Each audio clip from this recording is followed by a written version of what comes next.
Hatime, eski Said'in serkeş, muftehir, mağrur, ucuplu, riyakar nefsini susturan, teslime mecbur eden 5 fıkradır. 1. fıkra. Madem eşya var ve sanatlıdır, elbette bir ustaları var. 22. sözde gayet kat'i ispat edildiği gibi, eğer her şey birinin olmazsa, o vakit her bir şey, bütün eşya kadar müşkil ve ağır olur. Eğer her şey birinin olsa, o zaman bütün eşya bir şey kadar asan ve kolay olur. Madem zemin ve asumanı birisi yapmış, yaratmış, elbette o pek hikmetli ve çok sanatkar zat, zemin ve asumanın meyveleri ve neticeleri ve gayeleri olan zihayatları başkalara bırakıp işi bozmayacak. Başka ellere teslim edip bütün hikmetli işlerini abes etmeyecek, hiçe indirmeyecek, şükür ve ibadetlerini başkasına vermeyecektir. 2. fıkra. Sen ey mağrur nefsim, üzüm ağacına benzersin. Fahirlenme, salkımları o ağaç kendi takmamış. Başkası onları ona takmış. 3. fıkra. Sen ey riyakar nefsim, dine hizmet ettim diye gururlanma. İnna Allah le yu'eyyidu hâze'd-dîne bir raculil facir sırrınca, müzekka olmadığın için belki sen kendini o recülü facir bilmelisin. Hizmetini, ubudiyetini, geçen nimetlerin şükrü ve vazife-i fıtrat ve farize-i hilkat ve netice-i sanat bil. Ucub ve riyadan kurtul. 4. fıkra. Hakikat ilmini, hakiki hikmeti istersen, Cenab-ı Hakk'ın marifetini kazan. Çünkü bütün hakaiki mevcudat, ismi Hakk'ın şuaatı ve esmasının tezahüratı ve sıfatının tecelliyatıdırlar. Maddi ve manevi, cevheri arazi her bir şeyin, her bir insanın hakikati birer ismin nuruna dayanır ve hakikatına istinat eder. Yoksa hakikatsız, ehemmiyetsiz bir surettir. 20. sözün ahirinde şu sırra dair bir nebze bahsi geçmiştir. Ey nefis! Eğer şu dünya hayatına müştaksan, mevtten kaçarsan, katiyen bil ki, hayat zannettiğin halat, yalnız bulunduğun dakikadır. O dakikadan evvel, bütün zamanın ve o zaman içindeki eşyayı dünyeviye, o dakikada meyyittir, ölmüştür. O dakikadan sonra, bütün zamanın ve onun mazrufu, o dakikada ademdir, hiçtir. Demek, güvendiğin hayat-ı maddiye, yalnız bir dakikadır. Hatta bir kısım ehli tetkik, bir aşiredir. Belki bir an-ı seyyaledir demişler. İşte şu sırdandır ki, bazı ehli velayet, dünyanın dünya cihetiyle ademine hükmetmişler. Madem böyledir, hayat-ı maddiye-i nefsiyeyi bırak, kalp ve ruh ve sırrın derece-i hayatlarına çık. Bak, ne kadar geniş bir daire-i hayatları var. Senin için meyyit olan mazi, müstakbel, onlar için haydır, hayatlar ve mevcuttur. Ey nefsim, madem öyledir, sen dahi kalbim gibi ağla ve bağır ve de ki, faniyim, fani olanı istemem, acizim, aciz olanı istemem, ruhumu Rahman'a teslim eyledim, gayr istemem, isterim, fakat bir yar-ı baki isterim, zerreyim, fakat bir şems-i sermed isterim, hiç ender hiçim, fakat bu mevcudatı birden isterim. 5. fıkra. Şu fıkra, Arabi geldiği için Arabi yazıldı. Hem şu fıkrayı Arabiye, Allahu Ekber zikrinde 33 mertebeyi tefekkürden bir mertebeye işarettir. Allahu Ekber, İz huvel kadirul alimul hakimul kerimul rahimul cemilul nakkaşul ezeliyyullezî ma hakikatu hâzihil kainat kullen ve cüz'en ve sahaife ve tabakatin ve ma hakaiku hâzihil mevcudat külliyen ve cüz'iyen ve vücuden ve bekaen illa hututu kalemi kadaihi ve kaderihi ve tanzimihi ve takdirihi bi'ilmin ve hikmetin ve nukuşu perkâr ilmihi ve hikmetihi ve tasvirihi ve tedbirihi bi sun'in ve inayetin ve tezyinatu yedi beydâi sun'ihi وعنايته وتزيينه وتنويره بلطف وكرم، وأزاهر لطائف لطفه وكرمه وتودده وتعرفه برحمة ونعمة، وثمرات فياض رحمته ونعمته وترحمه وتحننه بجمال وكمال ولمعات تجليات جماله وكماله، بشهادة تفانية المرايا وسيالية المظاهر، مع بقاء الجمال المجرد السرمدي الدائم التجلي والظهور على مر الفصول والعصور والدهور، والدائم الإنعام على مر الأنام والأيام والأعوام. نعم، فالأثر المكمل يدل لذي عقل على الفيل المكمل، ثم الفعل المكمل يدل لذي فهم على الاسم المكمل، ثم الاسم المكمل يدل بالبداهة على الوصف المكمل، ثم الوصف المكمل يدل بالضرورة على الشأن المكمل، ثم الشأن المكمل يدل باليقين على كمال الذات بما يليق بالذات وهو الحق اليقين.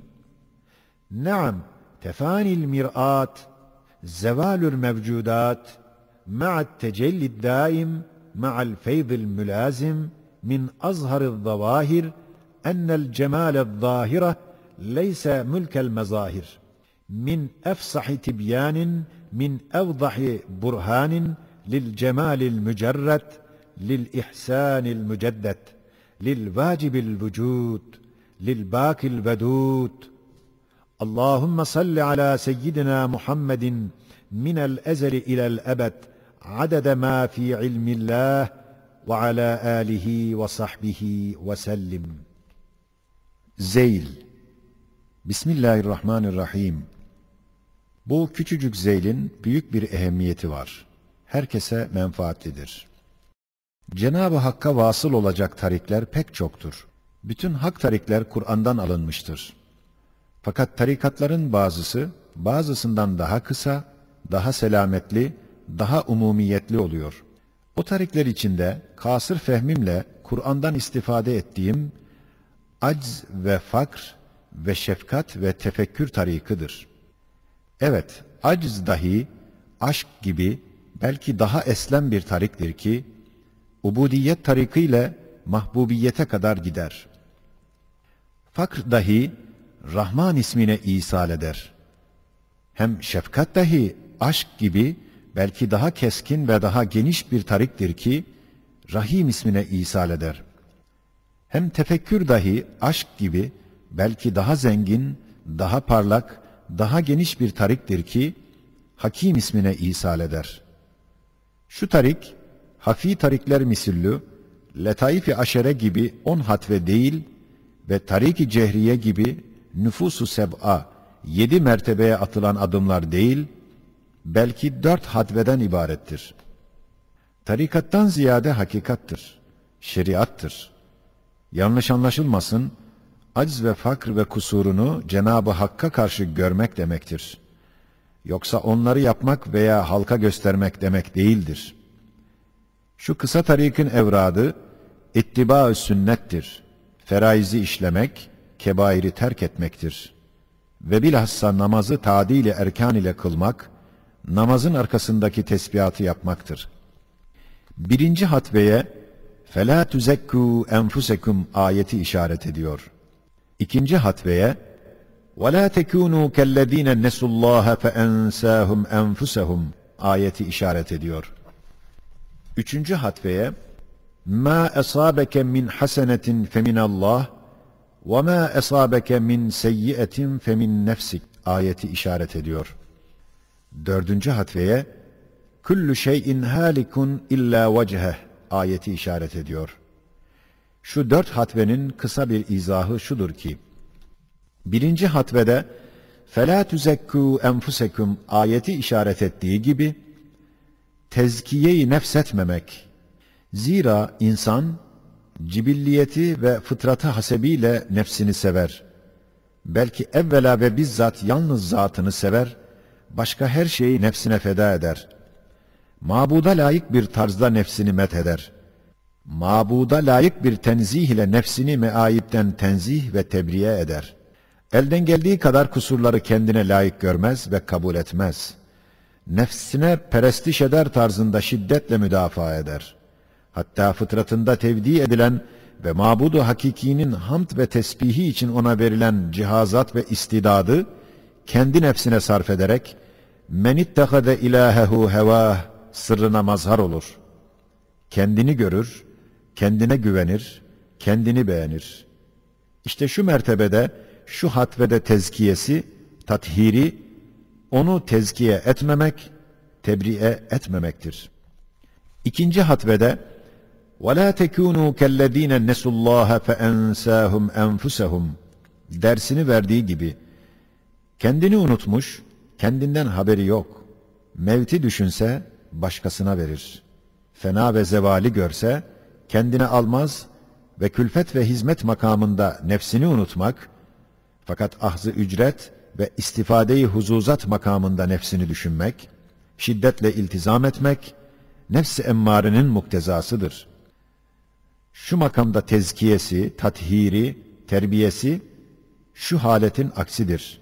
Yani nisyan-ı nefs içinde nisyan etmemek, yani huzuzat ve ihtirasatta unutmak ve mevtte ve hizmette düşünmek. Üçüncü hatvede مَا أَصَابَكَ مِنْ حَسَنَةٍ فَمِنَ اللّٰهِ وَمَا أَصَابَكَ مِنْ سَيِّئَةٍ فَمِنْ نَفْسِكَ dersini verdiği gibi, nefsin muktezası daima iyiliği kendinden bilip fahr ve ucbe girer. Bu hatvede nefsinde yalnız kusuru ve naksı ve aczi ve fakrı görüp bütün mehasin ve kemalatını Fatır-ı Zülcelal tarafından ona ihsan edilmiş nimetler olduğunu anlayıp fahr yerinde şükür ve temeddüh yerinde hamd etmektir. Şu mertebede tezkiyesi قَدْ اَفْلَحَ مَنْ زَكَّاهَا sırrıyla şudur ki, kemalini kemalsizlikte, kudretini acizde, gınasını fakirde bilmektir. Dördüncü hatvede كُلُّ شَيْءٍ هَالِكٌ اِلَّا وَجْهَهِ dersini verdiği gibi, nefs kendini serbest ve müstakil ve bizzat mevcut bilir. Ondan bir nevi rububiyet dava eder. Mabuduna karşı adavetkârane bir isyanı taşır. İşte gelecek şu hakikati derk etmekle ondan kurtulur. Hakikat şöyledir ki, her şey nefsinde manayı ismiyle fanidir, mefkuttur, hadistir, madumdur. Fakat manayı harfiyle ve Sani Zülcelal'in esmasına aynedarlık cihetiyle ve vazifedarlık itibariyle şahittir, meşhuttur, vacittir, mevcuttur. Şu makamda tezkiyesi ve tathiri şudur ki, vücudunda adem, ademinde vücudu vardır. Yani kendini bilse, vücut verse, kainat kadar bir zulümat-ı adem içindedir. Yani vücudu şahsisine güvenip mucid-i hakikiden gaflet etse, yıldız böceği gibi bir şahsi ziyai vücudu, nihayetsiz zulümat-ı adem ve firaklar içinde bulunur, boğulur. Fakat enaniyeti bırakıp, bizzat nefsi hiç olduğunu ve mucid-i hakikinin bir ayne-i tecellisi bulunduğunu gördüğü vakit, bütün mevcudatı ve nihayetsiz bir vücudu kazanır. Zira bütün mevcudat, esmasının cilvelerine mazhar olan zat-ı vacibül vücudu bulan, her şeyi bulur. Hatime, şu acz, fakr, şefkat, tefekkür tarikindeki 4 hatvenin izahatı, hakikatin ilmine, şeriatın hakikatine, Kur'an'ın hikmetine dair olan 26 adet sözlerde geçmiştir. Yalnız şurada bir iki noktaya kısa bir işaret edeceğiz. Şöyle ki, evet, şu tarik daha kısadır. Çünkü 4 hatvedir. Acz, elini nefisten çekse, doğrudan doğruya Kadir-i Zülcelal'e verir. Halbuki en keskin tarik olan aşk, nefisten elini çeker, fakat maşuk-u mecaziye yapışır. Onun zevalini bulduktan sonra mahbub-u hakikiye gider. Hem şu tarik daha eslemdir. Çünkü nefsin şatahat ve bala pervezane davaları bulunmaz. Çünkü acz ve fakr ve kusurdan başka nefsinde bulmuyor ki haddinden fazla geçsin. Hem bu tarik daha umumi ve caddi kübradır. Çünkü kainatı ehli vahdetül vücut gibi huzuru daimi kazanmak için idama mahkum zannedip la mevcude illahu hükmetmeye veyahut ehli vahdetü şuhud gibi huzuru daimi için kainatı nisyan-ı mutlak hapse mahkum tahayyül edip la meşhude illahu demeye mecbur olmuyor. Belki idamdan ve hapisten gayet zahir olarak Kur'an affettiğinden o da sarfı nazar edip ve mevcudatı kendileri hesabına hizmetten azlederek Fatır-ı Zülcelal hesabına istihdam edip Esma-i Hüsnasının mazhariyet ve aynedarlık vazifesinde istimal ederek manayı harfi nazarıyla onlara bakıp mutlak gafletten kurtulup huzuru daimiye girmektir. Her şeyde Cenab-ı Hakk'a bir yol bulmaktır. Elhasıl mevcudatı mevcudat hesabına hizmetten azlederek manayı ismiyle bakmamaktır.